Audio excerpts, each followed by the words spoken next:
Hello and welcome everyone back to the final keynote of our Product Management Festival for 2020. And today I have the immense pleasure of introducing Grace Danciu to the stage for our final keynote today. And to introduce her, I really wanted to step back a little bit in history and give you some context.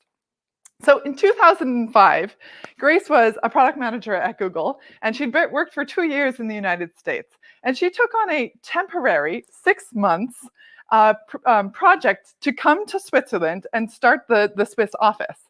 And at the time, she was the first product manager for Google in Europe, and the office only had 30 employees. And she did, essentially, she worked on every single product that the Zurich office had at that time, and did things like even set up the chairs for the TGIFs.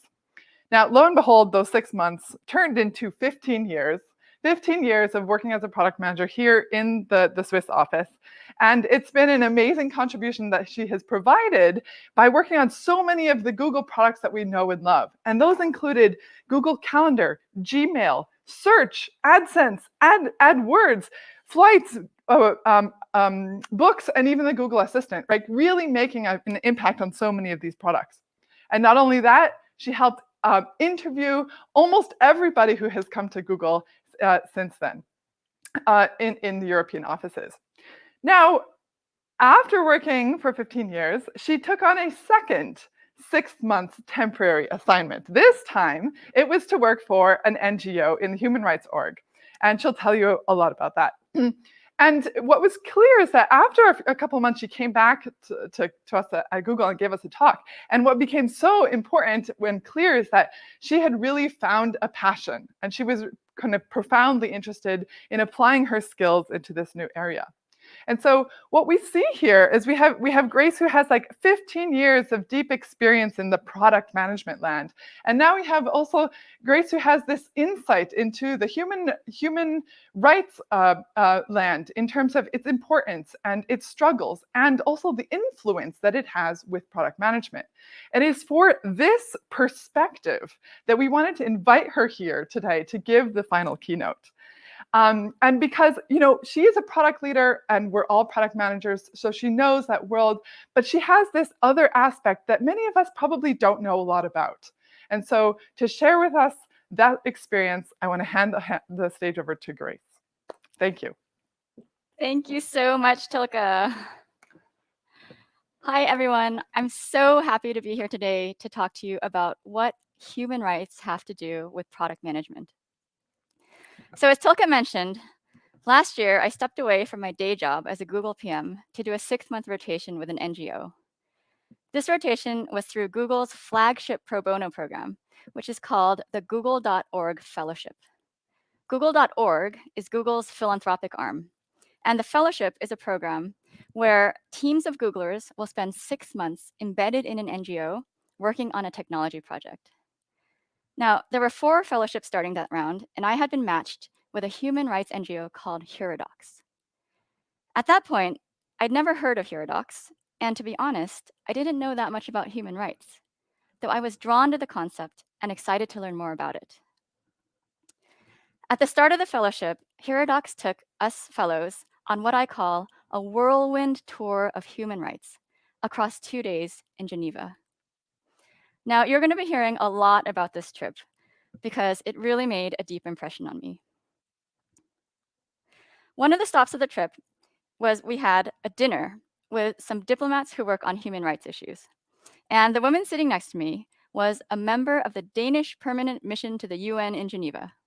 And I had no idea what that meant. So I was excited to ask her about her job. But before I could, she asked me about mine. And she asked me, when you're designing products at Google, how do you take human rights into consideration? So take a moment to think about that question in relation to your work. When you're designing products, how do you take human rights into consideration? As for me at that dinner, I didn't know what to say. I couldn't think of ways that my job at Google over the previous 15 years had anything to do with things like the right not to be tortured or the right to food and housing. I think I answered something like, I guess I don't really. But the conversation stuck with me. And after having more time to think about it, I realized that in my work as a PM, I do have to think about things like privacy or freedom of expression. And those are considered human rights. But the reason that I hadn't been able to think of that answer was, first of all, because in our day to day work, we don't use the same language of calling these human rights. And second of all, we don't use the same lens as to why they're important. Now, that Geneva trip and my time with Herodox were the beginning of a journey for me. I became fascinated by the world of human rights and inspired to learn more about it. I also started to realize ways that it's related to my work as a PM. My goal today is to share some of those realizations with you and to hopefully get you thinking about how the decisions that we make as PMs can affect human rights, and that we should prioritize these as universal, inalienable rights that every person has just because they are human beings. I am not a human rights expert. I only started this journey 1 year ago, but I want to share what I've learned so far and hopefully convince you that we as PMs can proactively protect and respect human rights in order to maximize the chances that our products are a force of good in the world and to minimize their chances of causing harm. So in this talk, I'll start out with a general introduction to the concept of human rights, and then I'll share a bunch of examples of where our work as PM intersects with this concept of human rights. And I'll conclude with some ideas and recommendations of what we as PMs can do in this space. So let's take a step back and try to define this term, human rights. What are they? Is there an agreed upon definition for them? So I didn't know either until I got sucked into this world and started learning more about it. And before I answer that question, let's quickly jump back to that Geneva trip so I can give a bit more context. So one of our stops was that we visited the UN and we observed a session of the Human Rights Council. Now, this is the room that the Human Rights Council meets in. And I know you're all staring at that amazing ceiling sculpture. The Human Rights Council room has a very distinctive and special ceiling sculpture, as you can see. So I loved everything about this trip, from the design of the room and that ceiling to flipping through and checking out the simultaneous translations in 6 different languages, and to trying to go past the scripted words that the diplomats were speaking into their mics to trying to understand what they were really saying and why. Exercising the deep listening skills that we need to practice as PMs. Now, although the UN is the world's best solution so far to international cooperation, one of my takeaways from that trip was actually about how hard international cooperation actually is. There are so many different perspectives and value systems in the world, and many of them are really quite far apart from each other. As PMs, part of our daily work is, of course, managing various stakeholders and their differing priorities. But this was an order of magnitude more complex. There are 193 member states in the UN, and each of those delegations enters that room with its own priorities and a deeply held set of beliefs that could be the polar opposite of the country sitting right next to them. Try drawing out a stakeholder map for that. So, given all that, can you believe that there actually is a globally agreed upon definition of human rights? After World War II, there was a moment in time when the values of the international community aligned as the world vowed never to allow atrocities like that to happen again. This led to the drafting of the Universal Declaration of Human Rights, which was adopted by the UN in 1948. It was the first time that countries around the world agreed on a set of freedoms and rights that deserve universal protection. And as you can see, by making the text really, really small, they even succeeded in making it a one-pager, unlike many of the one-pagers on my teams. So what were the rights? There are 30 articles in the Declaration, and you can't read them here. So here's an abbreviated version. Now, there's a lot here, and you don't need to read and digest all of this. I'm going to pull out and highlight the ones that I think are more likely to be relevant to our work as PMs. There's the right to privacy, the right to freedom of opinion and expression, the right to equality and freedom from discrimination, and the right to life, liberty, and personal security. Now, wait a minute. Did I just say the right to life, liberty, and personal security is a human right that we PMs could be affecting with our decisions? In 2019, a 29-year-old man from Venezuela posted a video of himself on social media proclaiming his opposition to his president. The video showed him running through the streets, waving the national flag as protests erupted across Caracas. 2 days later, rifle-wielding special police agents stormed into his home, pulled him outside, and shot him to death. In Hong Kong, thousands of protesters have been arrested or harassed after being identified on camera. At these protests, there are often dozens of live streams being shared across the major platforms. And usually these videos are being shared with the goal of amplifying the message of the protests. But they can also be used to identify and punish protesters. In the US, some people taking part in the Black Lives Matter protests have said they've learned from Hong Kong and they're careful to wear hats, masks, and sunglasses to avoid being identified on camera. And they put their phones in airplane mode to avoid location tracking. Again, it's the fact that the video is so prevalent and it's so easy to share that's part of what set off the outrage to George Floyd's death in the first place. And these videos are becoming an increasingly important way of keeping powerful people and institutions accountable. These examples show how the internet and the software that we've created for it can both help people to express themselves, but can also facilitate violations of the right to life, liberty, and personal security. Another example comes from that Geneva trip, where we had lunch with some human rights defenders from Egypt. And they asked us, which cloud service would we recommend for storing highly sensitive data? I didn't know the answer to this one either, but our NGO's executive director had a very thoughtful response. It depends on what you're worried about more. If you're scared that your data is going to be hacked, then the big companies have some of the most secure services because they put a lot of effort into not being hacked. However, if you're doing something that you might not want your government to know all the details about, as was the case for our lunchmates, whose files may have included things like contact details of witnesses who were willing to speak out about human rights abuses. In that case, the big companies might not be your best bet because they will comply with legal government requests for user information. This is another example about how our products and the policies we define for them can affect the right to life, liberty, and personal security. Now, all of these examples I just shared have to do with identifying people, either because they were caught on camera or because their contact information was in user accounts. So, am I just talking about privacy? Well, one thing I learned is that the right to privacy is sometimes called a gateway right that reinforces other human rights.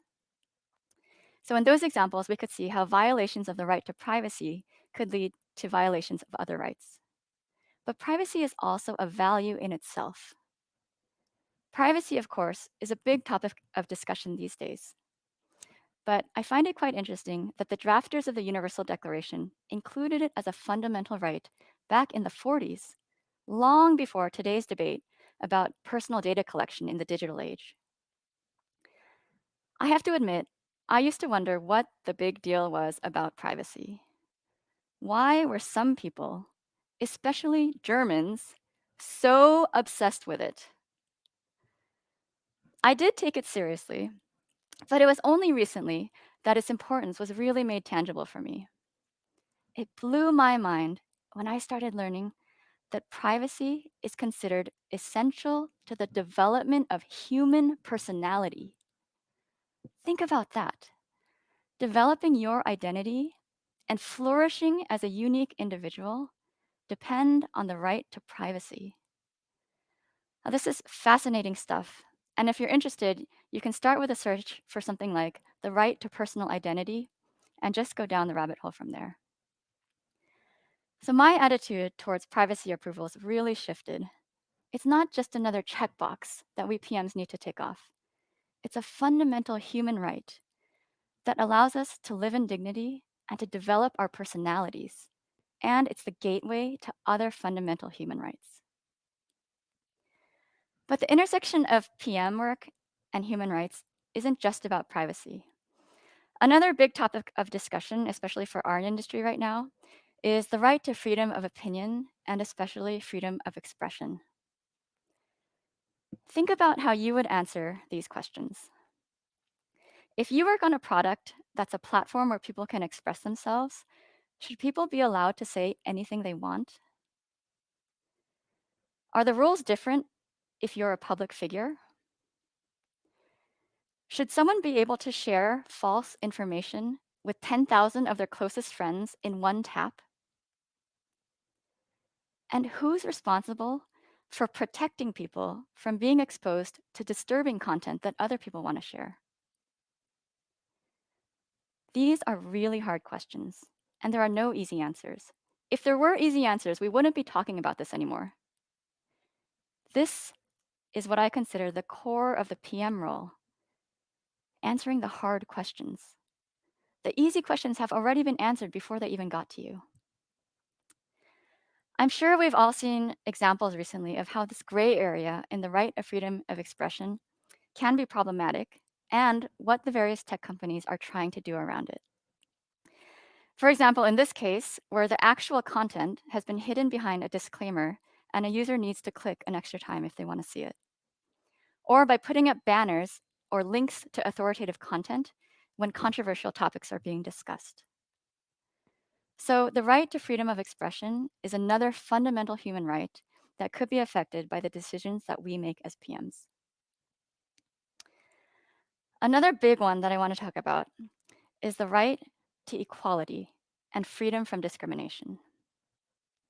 Now, there's been a lot of talk about this too recently in our industry, especially around things like machine learning bias and fairness, and these predictive systems that might be garbage in, garbage out if you're starting with a biased data set. One recent example is the social sharing site's image cropping algorithm, which automatically crops images to save space.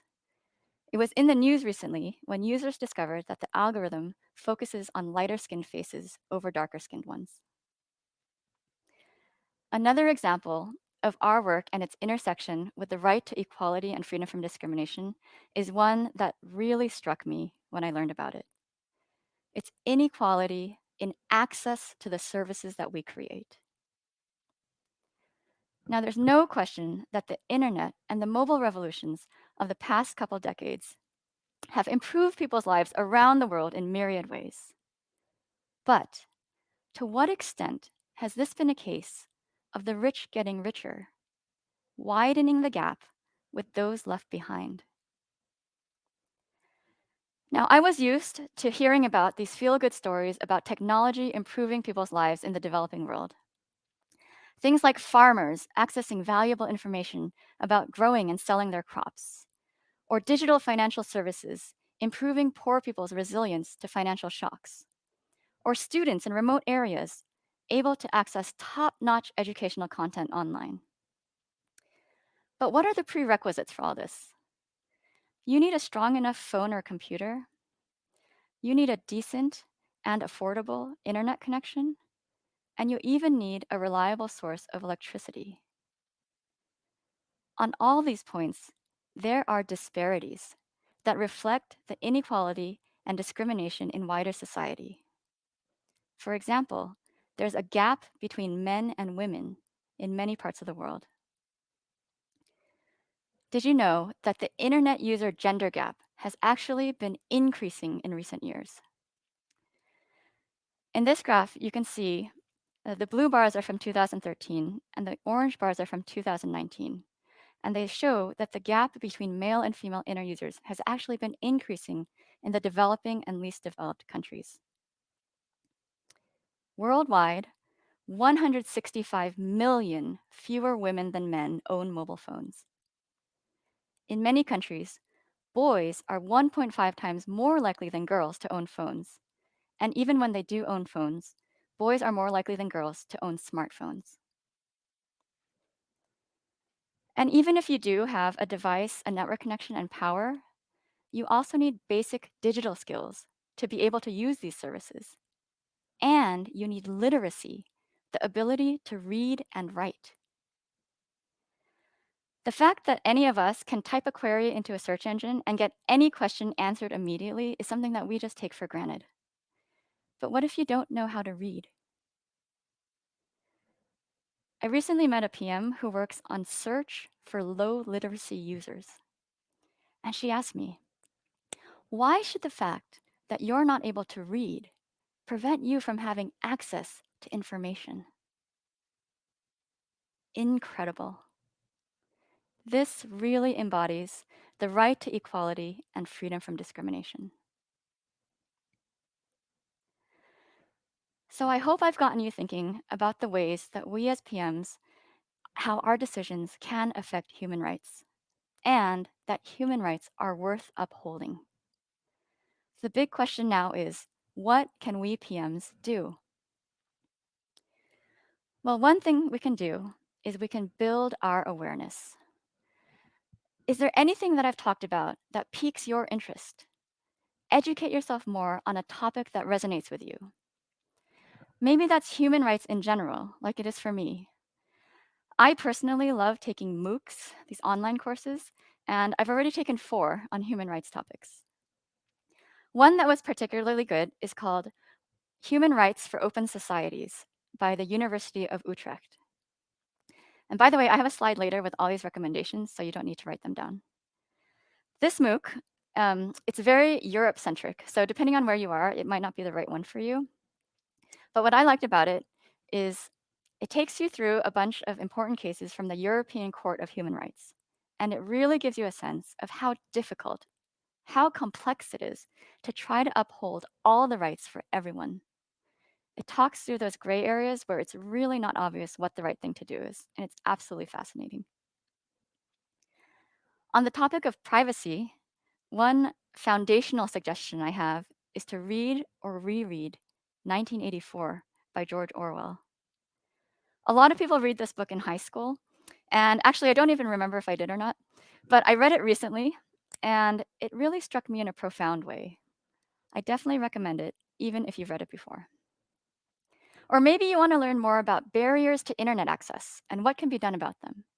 Sometimes they're financial, sometimes they're cultural, and sometimes they're political, as in the case of government-initiated internet shutdowns.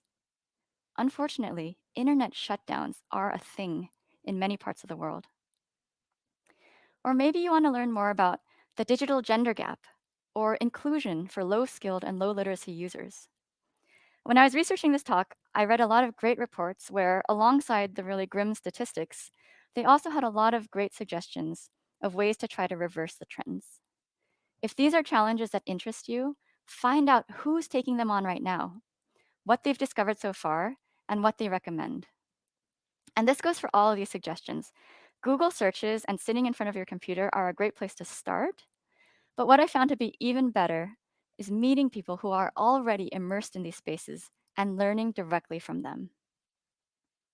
So my first recommendation is for us to build our awareness around a topic that you care about and in various ways, especially by talking to people. Now we can take our new awareness and see where it makes sense to bring that back to our products and our teams. How can we PMs be more proactive about identifying human rights issues early on? There's one exercise I recently learned about that's called consequence scanning. And it's a structured exercise that takes teams through a set of questions to think through the potential consequences of a product. I'm not advocating any one method, but I do think it's important to deliberately set aside time to think through your product's consequences, the intended ones and the unintended ones, and on various audiences, including people who are very different from you and entire communities, and even the planet.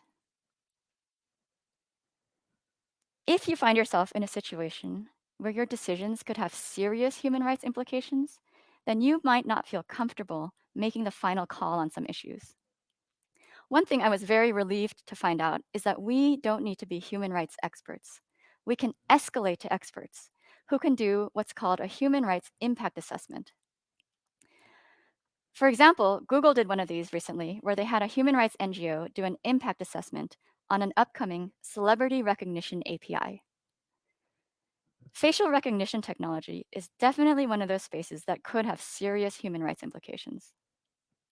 So this is a very interesting case study, and it's public, you can look it up, of how this team, first of all, they did this assessment early enough on that they had time to make changes.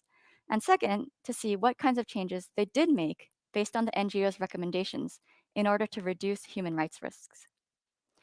And to give you an idea of what kinds of product changes could reduce human rights risks, 3 of the changes that this team made were first, they limited the use of the API to only being used on professionally filmed content, so not on user-generated content. Second, the API will only identify people whose primary profession involves voluntarily being the subject of public attention. And third, they went with an allow list approach, where they vet every user and every use case. As you can imagine, these are changes that may have caused more work, they may have increased operational costs, and they may have decreased usage of the API. But the team thought that those trade-offs were worth it. What's more likely in your day-to-day work is that you'll be swimming through the usual sets of questions brought up by the privacy and legal teams or in the privacy guidelines from your company. Pay attention to them and remember that you're on the same side. And for all these things, do them early enough on so that you're not scrambling to make a few tweaks at the end, but building human rights into your design from the start. Finally, we can think about how we can contribute our PM skills to this area. One thing I learned from my fellowship experience is that PM skills are very much needed in the public and civic space. When I first got to Heradox, they had never had a product manager before, and we were not on the same page as to what this role is about.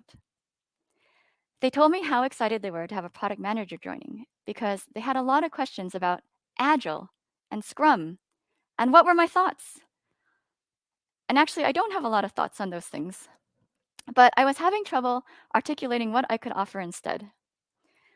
I don't know about you, but even after 20 years as a tech PM, I still can't actually explain my job to my family.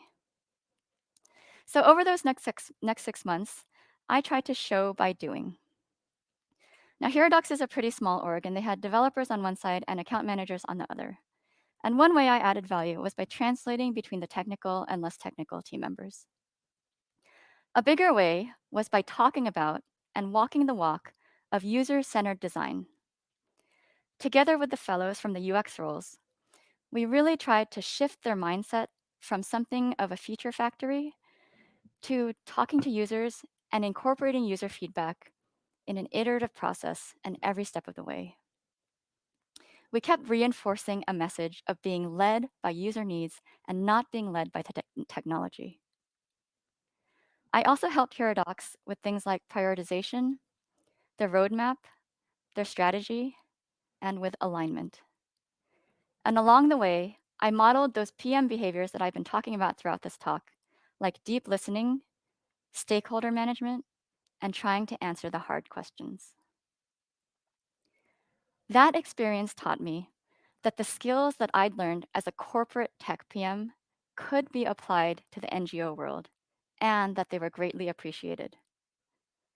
At the end of the fellowship, it was quite rewarding when Heradox decided to create a formal PM role in their org, so I guess they were convinced. I encourage all of you to think about ways that you can contribute your skills in similar ways. Be that through a pro bono assignment like the one I was lucky enough to do, or through part-time volunteer work, or maybe even consider working in the area full-time. I learned about a website called idealist.org, where many NGOs will post jobs, internships, and volunteer opportunities for idealists, as the name suggests. And you can also set up email alerts there if you don't find something that clicks with you immediately.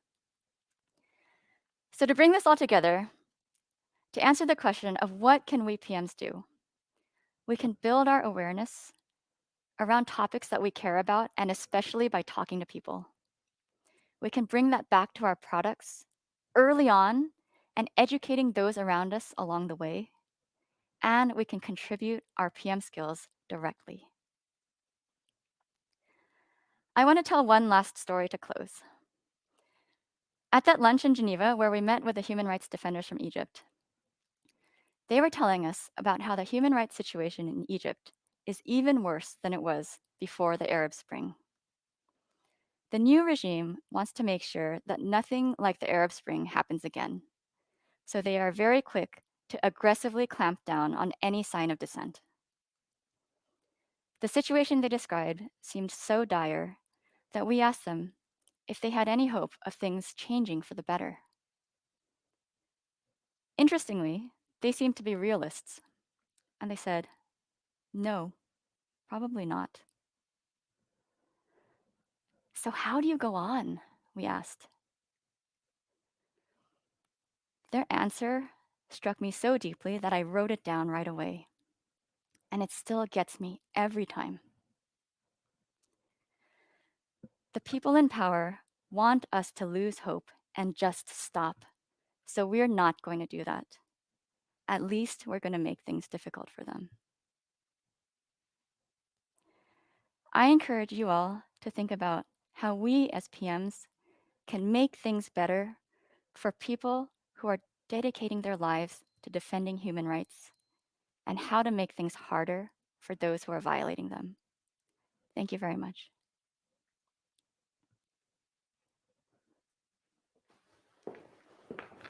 Oh my goodness. Thank you so much, Grace. 1 second here while we pull the chairs up towards.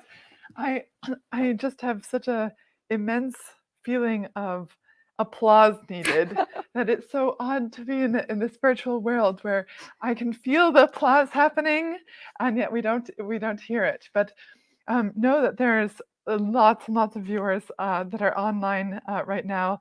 Questions are pouring in, claps are pouring in. And this has really made an impression on a lot of people here. So I have questions from the audience that I want to take, and some of the comments that I'd like to send through here. One to start off with, coming in from Lucy. She says, "Thanks so much for a thought-provoking talk. Can you share any examples of companies or products that you think are demonstrating well that they take human rights seriously?" So I think the celebrity recognition API one that I mentioned, obviously Google wants to publicize that one. That's why it's a public case study. But if you think about the changes that they made, they really were difficult choices to make. And another thing I didn't mention in the talk is that there are actually facial recognition APIs from other providers that do not have those limitations. So in a way, Google's decisions didn't make it so that these bad things can't happen, because if someone wants to do some bad things, they could maybe use a API from another provider. But they still decided to kind of hold that line and take that principle and not allow that. Some other things that I think are important are things like end-to-end encryption, where nobody can see the data. Again, it's a gray area because maybe for the human rights defenders in Egypt, we don't want anyone to look in their files, but maybe I do want my government to look into the files of potential terrorists so that they can prevent the next terrorist attack, right? So it's really, really hard. I think it's hard to say when there's a black and white decision to be made, and it's more about this gray area and really trying to find the right thing. Thank you. Another question coming in from Andras. "Thanks for sharing your thoughts. How would you bring this topic effectively in front of senior executives to help make an impact?" Well, the story I try to tell is by starting with trying to convince you that there's a problem, that our decisions can have adverse human rights impacts, and that those impacts can be very serious. I mean, up to the loss of life. So that's one way to try to make a case, of course, is by getting people bought into there's a problem here. And so getting everyone working towards, hey, let's try to find a solution. So depending on what kind of problems would resonate with your stakeholders, that might be one approach you can take. What I find is usually the case, especially at big companies, is like you can see that there was a bad decision that was made, but you can also kind of imagine the discussion that had gone on in that room where everyone kind of convinced themselves that it was going to be okay as they were like so deep in the hole, and that, it was only when it kind of became public and everyone saw this decision for the first time that they're like, what? So that's why I think, as I was saying in the talk too, it's so important to talk to people who are immersed in those spaces already, because they bring this perspective that, at least for me, kind of having been just in corporate tech for 20 years, I was just blind to. So, hear more of those perspectives, because I think they could give a lot of ideas of how to make a really strong case. So nice. So another question coming in from Timo. Thank you for building awareness on such an important topic. While sustainability activities are getting more and more top of mind and are related to many human rights, why does the industry focus more on sustainability than on human rights? What's your view? Yeah, well, I think one reason is, well, the UN, for people who don't know, they have these SDGs, the Sustainable Development Goals, which are these very ambitious goals that they want to try to hit by 2030. And now that we're in 2020, there's 10 years to go. So there's a lot of attention. These goals have been quite successful in rallying people around really important topics in sustainability. So I think one reason is because there's a bit of a movement. There's, Greta, climate change, like there's a movement, so people are jumping on that. I'm happy to see it. As the person says, human rights are very closely tied to sustainability, because when things start going south for the planet, the people who are going to suffer first and the worst are the people who are already being left behind today. And so anything that can be done on the sustainability front is also something that's being done on the human rights front. So I'm happy to see it. I think we hear and see more about it because there's this kind of wave. It's very, I don't want to say trendy, but there's a wave of recognition of how important the SDGs are. So I'm really happy to see it. I think they go hand in hand. Hand in hand. Excellent. Together. Okay, so another question coming in from Anna. Discrimination happens due to so many factors: gender, age, origin, education. We as society tend to forget, and in many cases are preconditioned and prejudiced without even realizing this. Creating awareness around this topic is the first step. Then we should think how we can contribute both as professionals and as individuals. I think thank you, Anna, for your comment there. We're all in agreement. Definitely. Another question from Prat here. Amazing talk. I have a question. How do you change the system from bottom up? So one thing definitely is, as I kind of had one line in the talk about it, is educating yourselves, educating the people around you along the way. So as Tilka said, I did a talk for our team, and I think it really got people thinking. And so this is actually one of the really nice things about the fellowship, is a lot of people who do the fellowship and go back to their teams come back with this different perspective and really bring that back to their teams. So that's one way. I think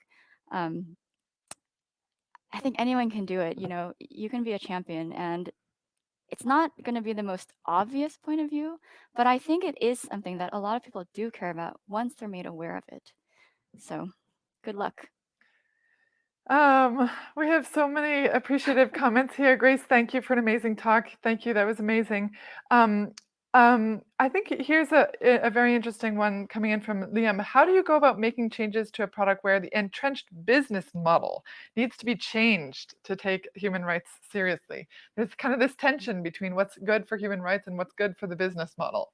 Yeah. I mean, I'm giving a talk on human rights, and one of the two big human rights orgs out there is Amnesty International. And Amnesty International last year published a scathing report on Google on surveillance capitalism, and basically saying, if your whole business model is based on serving very personal ads to people, then you need to really get to know them well. And what about the right to privacy, right? So it's hard. I think okay, what can I say? It's like, because it's not a Google audience. Definitely, I think you can see steps being taken at Google and at other places, recognizing that this right to privacy is really important. So some of the changes that I've seen from Google and other companies is, for example, deleting the data that's collected after a certain amount of time by default instead of having the default be forever and then users can change it. So kind of changing the defaults so that things are actually deleted, trying to like extract value out of things quickly so that doesn't need to be kept forever. So I think, yes, there are business models that really depend on what may seem like something counter to the right to privacy or other rights. But I think there's a lot of recognition, and thanks to those people, like the Germans, who are bringing that recognition to the surface that these things are important, that I think there is a movement to companies really trying to understand that and find the line where they can still make money, but also try to respect those rights a bit better. Thank you. A question here from Giacomo. There's so many things that can be improved in the world. How do you know which you want to focus on first in order to have the highest possible impact? I don't have an answer for you. I think you can't work on everything, obviously. And I think for every individual, that answer is going to be different. So, okay, maybe if you're purely logical, there is a way of ordering them all in terms of impact and finding the one that has the highest. But also, we are human beings. So I think if you really want to give your best shot at working on something with impact, it also has to be something that you care a lot about. So for me, if you can't tell, I care a lot about gender and the difference between men and women. And so that would definitely be a place that I would start. I also, I guess, have some numbers behind me because, women are 50% of the population, so it's a big group. But I guess I would have to say, yeah, maybe Giacomo, you can figure out this algorithm to figure out just for ordering by impact. But I think it really also has to do with what resonates with you. Yes.